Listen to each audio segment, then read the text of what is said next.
英国咱台湾猪肉出口是亚洲国家排第一坎的。上知影讲，1997年因为走私的肉品引起猪济口蹄疫，一冬来就灭掉400万只的猪仔囝。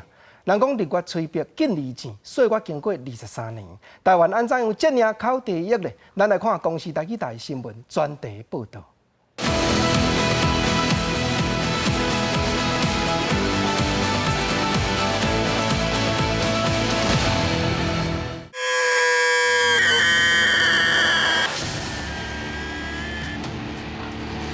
2018年，台湾第3摆停止注口蹄疫的疫苗，想要备针。为着要确保猪仔真正有健康，防检局是甲无注有放射的活体猪放伫咧肉品拍卖市场，想要验看卖是毋是真正环境内底含体内拢无病毒。讲咱掠一批猪仔，啊，猪仔拢完全拢毋捌煮过用啥，拢无保护就对啦。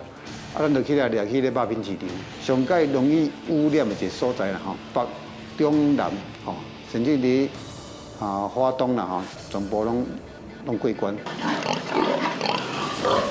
唔若用活猪做试验，防检局也派兽医伫咧屠宰场，准讲猪仔的身体有各样，就即时通报。这2年伫咧运送猪仔的车顶也拢有设 GPS 系统，就是要一路追踪运送猪仔的过程。运输车啦，拖拉机啊，全部拢要装 GPS。动物因若有感染，那调查讲有运输出去，阮嘛当会去找着讲伊所有经过的所在，阮拢会当来调查出来。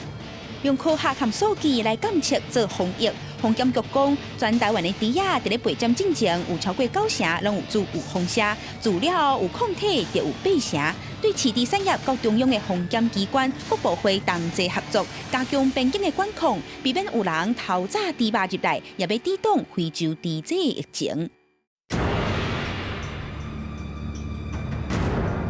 台湾嘛是亚洲上界大的猪肉出口国，销去日本的年产值就有600亿。不过1997年，因为有人走私猪肉入来台湾，转爆发口蹄疫，去防灭掉的就404万只猪，超过1700多亿拢损失。2009年和2016年，全台湾的猪仔停止注口蹄疫疫苗，不过拢备针失败。到2018年是搁试第3摆，在2020年6月份，世界动物卫生组织正式公告。台湾、澎湖和马祖脱离口蹄疫疫区。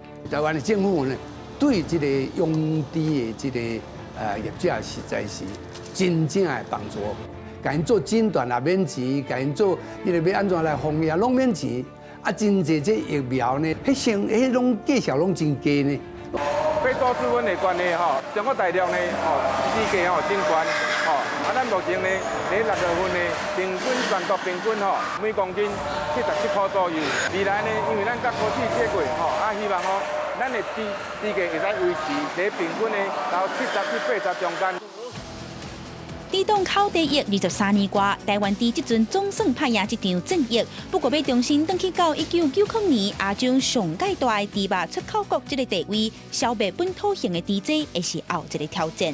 记者阿明、金林辉、田亮、随丹保罗综合报道。